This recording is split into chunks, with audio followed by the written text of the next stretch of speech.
Assalamualaikum dear students, I hope you are doing well. From now I am starting the proper lecture series of biology and today's topic is human excretory system. Here you can see the general diagram of the human excretory system. Here you can see the kidneys, which are the main organs of excretion in human body. So before going into the detailed discussion of the topic, you must have to know some definitions. So here we have the definitions of excretion and osmoregulation. सबसे पहले excretion देख लेते हैं कि excretion होता क्या है. So excretion is the removal of harmful metabolic waste. So here you have to focus on the word metabolic waste. तो ऐसी सब्सटेंसेस जो कि आपके सेल्स तक जाती हैं और सेल्स के अंदर इनका मेटाबॉलिज्म होता है, तो ऐसे सब्सटेंसेस के रिमूवल को एक्सक्रीशन कहा जाता है. यहाँ पर आपने एक बात याद रखनी है कि defecation, the removal of faeces out of the body is not an excretion. अब जो डिफेसिएशन है वो एक्सक्रीशन इसलिए नहीं होता क्योंकि जो डिफेसिएशन है ये रिमूवल ऑफ अनडाइजेस्टेड फूड है.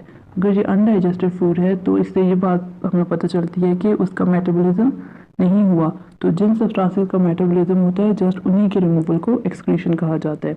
अब मेटाबॉलिक वेस्ट क्या क्या है वो हम वीडियो में आगे देखेंगे, ठीक है. सेकंड टर्मिनोलॉजी हमारे पास आ जाती है osmoregulation. So osmoregulation is basically the maintenance of water and ion concentration inside the body. अब जितने भी ऑर्गेनिज्म है, अगर हम इनके हैबिटेट को देखें, चाहे वो मैरीन हैबिटेट में रहते हों, फ्रेश वाटर में हो या टेरेस्ट्रियल हो, उन्हें अपना जो इंटरनल बॉडी का जो कंसंट्रेशन है उसे मेंटेन रखना होता है. उसके अंदर बॉडी की जो कंसंट्रेशन होती है, वाटर और आयन की कंसंट्रेशन जो होती है, उसे मेंटेन रखना होता है. अगर एनिमल ऐसा नहीं करेंगे तो वो मर जाएंगे. अभी यहाँ पे मैं आपको एक एग्जांपल के थ्रू समझा देती हूँ कि ऑस्मोरेगुलेशन बेसिकली है क्या. हम एक एग्जांपल लेते हैं एमीबा की. और एमीबा कहाँ पे प्रेजेंट होता है, जैसे कि आपको पता है कि फ्रेश वाटर में प्रेजेंट होता है. एमीबा का जो प्रोटोप्लाज्म होता है वो कंसंट्रेटेड होता है as compared to the environment. इसका जो इन्वायरमेंट होता है वो डाइल्यूट होता है जिसमें सॉल्ट की कंसंट्रेशन कम होती है. अब जो एमीबा की सरफेस है, ठीक है, जो इसकी मेम्ब्रेन है वो क्या है, परमिएबल है. तो यहाँ पे कंटिन्यूसली एक्सचेंज ऑफ मटेरियल लगा रहता है. तो अगर बाहर का एनवायरनमेंट डाइल्यूट है तो water keeps on moving inside the body and the salts keeps on leaving the body. तो इस प्रोसेस के थ्रू क्या होता है कि एमीबा अपनी बॉडी के अंदर सॉल्ट्स और आयन का जो लेवल है उसे मेंटेन रखता है, उसे कांस्टेंट रखता है.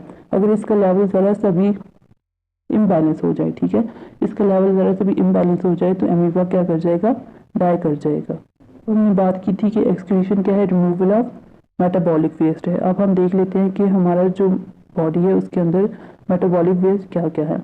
अब आपको ये बात भी याद रखनी है कि किसी भी ऑर्गेनिज्म का जो मेटाबॉलिक वेस्ट होता है वो इस चीज़ पे डिपेंड करता है कि वो ऑर्गेनिज्म अपनी डाइट में क्या क्या ले रहा है. जैसे कि हम ले रहे होते हैं कार्बोहाइड्रेट्स. तो कार्बोहाइड्रेट्स का जो मेटाबॉलिज्म होता है, ठीक है, जब हम फूड को डाइजेस्ट करते हैं वो स्मॉल इंटेस्टाइन में जाता है, वहाँ पे उसकी क्या होती है, एब्जॉर्प्शन होती है. फिर उसके बाद जो ग्लूकोज की फिर उसके बाद ब्रेक डाउन होती है और अल्टीमेटली हमारे पास जो वेस्ट बनता है वो क्या बनता है, carbon dioxide and water. Then हमारे पास लिपिड्स आ जाते हैं. सिमिलरली इनका भी जो एंड प्रोडक्ट है वो क्या होता है, carbon dioxide and water. Then हमारी जो डाइट होती है उसमें प्रोटीन्स एंड न्यूक्लिक एसिड्स भी होते हैं.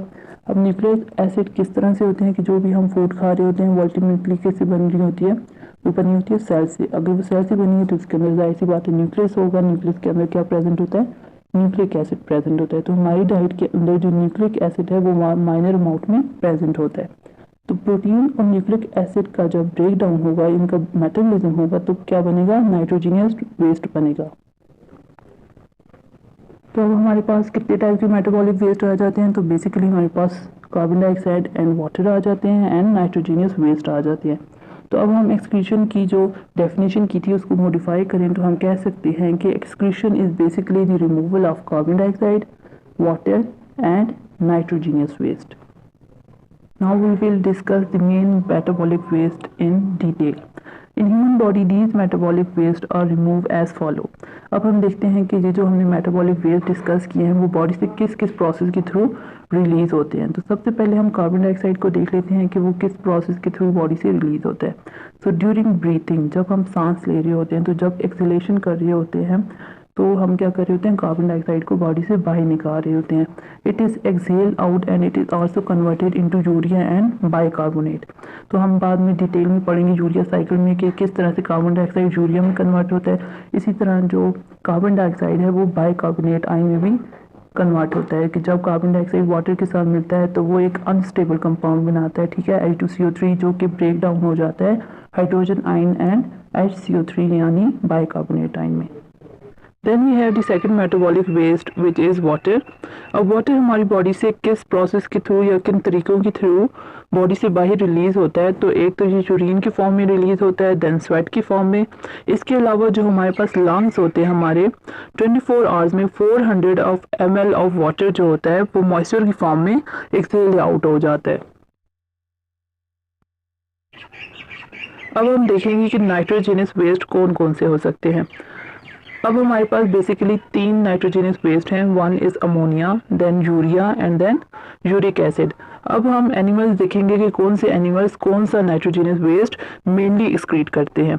जैसे कि ह्यूमन बॉडी है वो यूरियोटैलिक है, लेकिन इसका मतलब ये नहीं है कि वो अमोनिया और यूरिक एसिड नहीं बना रहे।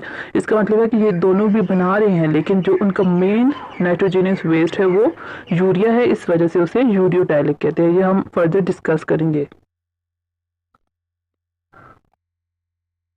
अमोनिया को देख लेते हैं, जो हमारे पास फर्स्ट नाइट्रोजनस वेस्ट है। It is highly toxic and can be transported by blood. अब ये इतना टॉक्सिक होता है कि ब्लड के थ्रू ट्रांसपोर्ट नहीं हो सकता। अगर ये ट्रांसपोर्ट हो भी जाए तो इसके रास्ते में जो चीज़ भी आ जाएगी ये उसे डिस्ट्रॉय कर देगा। तो बेसिकली क्या होता है कि साइट ऑफ इस formation is usually the site of its removal. तो जो इसकी साइट ऑफ फॉर्मेशन होती है बेसिकली वही इसकी साइट ऑफ रिमूवल होती है, and it is highly soluble in water. So the removal of ammonia for body requires large amount of water which only aquatic animals afford। तो जो aquatic animals होते हैं जो कि पानी में रहते हैं, सिर्फ वही animals इसके एक्सक्रीशन को अफोर्ड कर सकते हैं, क्योंकि टेरेस्ट्रियल जो एनिमल्स होते हैं वो अमोनिया के रिलीज को या उसके एक्सक्रीशन को अफोर्ड नहीं कर सकते, क्योंकि उनके पास पानी की इतनी ज़्यादा क्वांटिटी नहीं होती, उनके पास पहले पानी की कमी होती है। अब हमारे पास एग्जांपल देख लेते हैं कि अमोनिया कौन से एनिमल्स में पाया जाता है। तो जो इन्वर्टिब्रेट्स होते हैं, ठीक है, जैसे कि स्पॉन्जेस हो गई, निटेरिया हो गया, टीनोफोरा हो गया, ये सारे फाइला क्या है, अमोनोटैलिक है, एक्सेप्ट द इंसेक्ट्स। इंसेक्ट्स जो हमारे पास आ जाते हैं ये यूरिकोटैलिक आ जाते हैं। एंड बोनी फिशेस, ये एग्जांपल होगी अमोनोटैलिक की। Animals which mainly excrete ammonia are called ammonotelic. Then we have the second nitrogenous waste which is urea। It is less toxic than ammonia. अब जो यूरिया का excretion है उसके लिए इतना ज़्यादा वाटर नहीं चाहिए होता जितना कि अमोनिया के लिए चाहिए होता है। It can be transported by blood, और ये ब्लड के थ्रू ट्रांसपोर्ट हो सकता है, और ये जो इसके रास्ते में जो भी आएगा, ठीक है, जो भी सब्सटेंसेस आएंगे उसे डैमेज कॉज नहीं करेगा up to certain level. It requires moderate amount of water for removal. Moderate का मतलब है कि ना ज़्यादा अमाउंट चाहिए होती है ना कम चाहिए होती है, बस ठीक ठाक अमाउंट चाहिए होती है। Animals which mainly excrete urea are ureotelic. अब एग्जांपल देख लेते हैं कि कौन से एनिमल्स जो हैं वो यूरिया एक्सक्रीट करते हैं। इसमें आ जाती हैं कार्टिलेजिनस फिशेस आ जाती हैं, एम्फीबियंस एंड मैमल्स। अब जो आपको यहाँ पे ये बात याद रखनी है कि जो एम्फीबियंस का लार्वा होता है वो पानी में होता है, टैडपोल लार्वा। तो जब वो पानी में होगा तो वो अमोनोटैलिक होगा, और जब वो फ्रॉग या अडल्ट बन जाएगा तो फिर वो यूरियोटैलिक हो जाएगा। इसी तरह जब अर्थ फॉर्म में अगर वो वाटर में होगा तो वो क्या करेगा, अपने आप को अपने इन्वायरमेंट के साथ ढाल लेगा, तो वो अमोनोटैलिक होगा, और जब वो टेरेस्ट्रियल इन्वायरमेंट में आ जाएगा तो वो यूरियोटैलिक होता है। Then we have the third nitrogenous waste which is uric acid। अब यहाँ पे क्या important MCQs पूछे जा सकते हैं आपसे कि which of the following is most toxic nitrogenous waste which is ammonia, and which of the following is least toxic nitrogenous waste which is uric acid। It requires very little amount of water for its removal, and it is the only nitrogenous waste which can be excreted in semi-solid or paste form। मतलब कि इसके लिए इतना कम पानी चाहिए होता है कि इसका जो एक्सक्रीशन है वो सेमी सॉलिड फॉर्म में भी हो सकता है। जैसे कि आप बर्ड्स को देख लें, उनकी जो एक्सक्रीशन होती है वो सेमी सॉलिड होती है, उसकी ड्रॉपिंग होती है, ठीक है, तो इन्हें बहुत ही कम क्वांटिटी में वाटर चाहिए होता है। अब इसकी एग्जाम्पल देख लेते हैं। Reptiles, birds and insects, they all are uricotelic. Animals which mainly excrete uric acid are uricotylic। Next हमारे पास आ जाता है गाउट। अब गाउट क्या है? It is due to the accumulation of uric acid crystal in synovial joints. तो ये human body में क्या होता है कि जब यूरिक एसिड की क्रिस्टल जो है उनकी एक्यूमुलेशन हो जाती है साइनोवियल जॉइंट में, तो उसकी वजह से एक डिजीज़ होती है जिसे गाउट कहा जाता है। Next, we have excretory structures in different animals. Now we will see the excretory structures from lower animals to the higher animal. First, we have the protozoan. As you know that the protozoan are the unicellular animals and their body is made up of single cells. So they have the cell membrane for their excretion. Then we have the poriferan. Porifera की body का आपको पता है कि इसकी दो membrane होती हैं, एक होती है पेनाकोडर्म और एक होती है क्वेनोडर्म, और इनमें एक कैनाल सिस्टम होता है जिसके थ्रू मतलब वाटर के थ्रू ही सारा प्रोसेस हो रहा होता है, तो बॉडी के थ्रू ही बॉडी वॉल के थ्रू ही एक्सक्रीशन हो रही होती है। Then we have cnidarians. Similar case है, निडेरियम में हम हाइड्रा की एग्जांपल देते हैं, तो उसमें भी जो बॉडी वॉल होती है वही एक्सक्रीटरी स्ट्रक्चर होती है। देन वी हैव द प्लेटी हेलमिंथेस। अब जो प्लेटी हेलमिंथेस है उनमें क्या हो जाता है, ऑर्गन लेवल ऑफ ऑर्गेनाइजेशन हो जाती है, तो उनमें स्पेसिफिक टाइप ऑफ सेल्स होते हैं जो कि एक्सक्रीशन का रोल प्ले करते हैं, तो इनमें फ्लेम सेल्स होते हैं। Then we have aschelminthes. Aschelminthes में रेनिट सेल्स होते हैं जो कि एच शेप एक्सक्रीटरी कैनाल बनाते हैं, ठीक है। Then we have annelids. Annelids में नेफ्रिडिया जो उनका मेन एक्सक्रीटरी स्ट्रक्चर होता है। अब हम आर्थ्रोपोडा को देख लेते हैं। आर्थ्रोपोडा जो है सबसे लार्जेस्ट एनिमल फाइला है, ठीक है, और इसमें जो इनकी क्लास है, क्लास इंसेक्टा, ये सबसे बड़ी इनवर्टिब्रेट की क्लास है। तो इसको तीन क्लासेस में डिवाइड किया जाता है, मेनली तीन क्लासेस में किया जाता है, इसके अलावा भी इसकी क्लासेस हैं। जो क्लास इंसेक्टा है इसमें एक्सक्रीशन मॉल्फिजियन ट्यूब्यूल्स के थ्रू हो रही होती है जो कि मिड गार्ड में प्रेजेंट होती हैं। देन हमारे पास आ जाता है क्लास क्रस्टेशिया। क्रस्टेशिया में हमारे पास लॉबस्टर वगैरह आ जाते हैं, तो इनमें ग्रीन ग्लैंड्स और एंटिनरी ग्लैंड्स होते हैं, इनके थ्रू एक्सक्रीशन का प्रोसेस हो रहा होता है। Then we have the Arachnida. Arachnida में स्पाइडर्स वगैरह आ जाते हैं, तो इनमें कॉक्सियल ग्लैंड जो है वो एक्सक्रीटरी स्ट्रक्चर का रोल प्ले करता है।